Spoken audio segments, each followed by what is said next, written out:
the field trips come here and get to meet some of our animals, and sometimes they come all the way out to the stage to meet everybody. It looks like our animal friend is right on time today. We run on the animals' time, so sometimes they're running just a little behind. This is Erin, her trainer, and this is Trix, one of our Nigerian goats.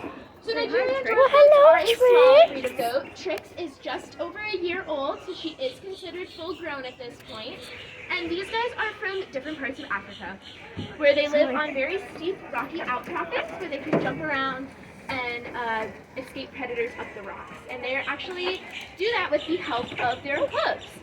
So their hooves work kind of like how we would wear a rock climbing shoe, with the edges being very stiff and sturdy so we can cling on, and the center part being very soft, kind of like a shock absorber, that allows them to jump up and down with no pain.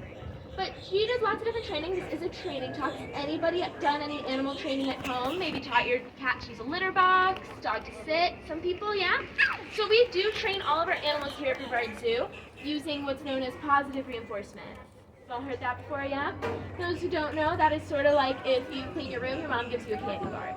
There is a positive that you get out of doing a task that maybe you don't always want to do.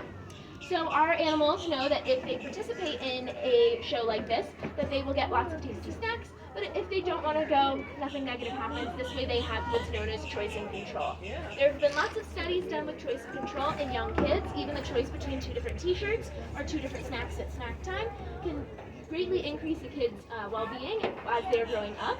And the same goes for our animals. Obviously, we're not going to let them pick everything. That would be running amok, and that would be chaos. But if we can give them choices like coming out to programs, choices on when and what they want to eat, as long as it's healthy for them, it increases their well-being. As Trix walks up next to you guys, you might notice that she has a rectangular sideways pupil. That is because goats are known as a prey species.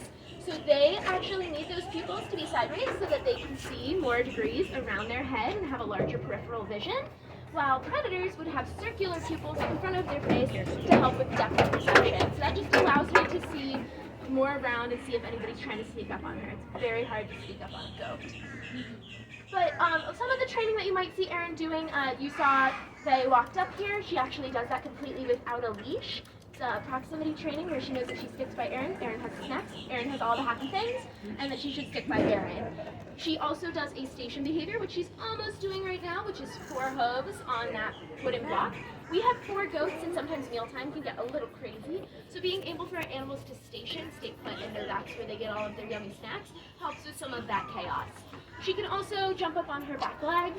That can be helpful for a couple of different things. If she ever were to get an abrasion on her stomach, something that we have a hard time seeing, we could get a better visual. Or as she gets older, some of our animals start to have things like arthritis. So seeing if she wants to continue to do that behavior then gives us information on how her back legs are feeling.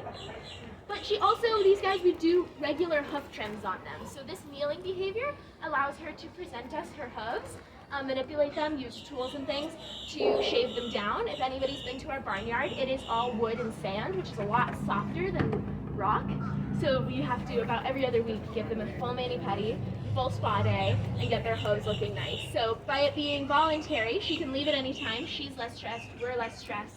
We don't have to bring in a stranger. It's the people she works with every day, and it makes everybody quite a bit happier.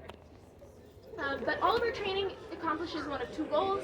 It is either to promote a natural behavior or something that is required by vet staff. So we can get voluntary weights using a station, which allows us to know if she's getting the right amount of food, how she's feeling, things like that. We can also, the hoof trims are a medical behavior, but some of our larger animals can even be trained to do voluntary injections, which is really, really cool. They basically learn to walk up to the fence and push their shoulder into a piece of plastic, and then eventually put a syringe on the end, and they can actually give themselves their own injections.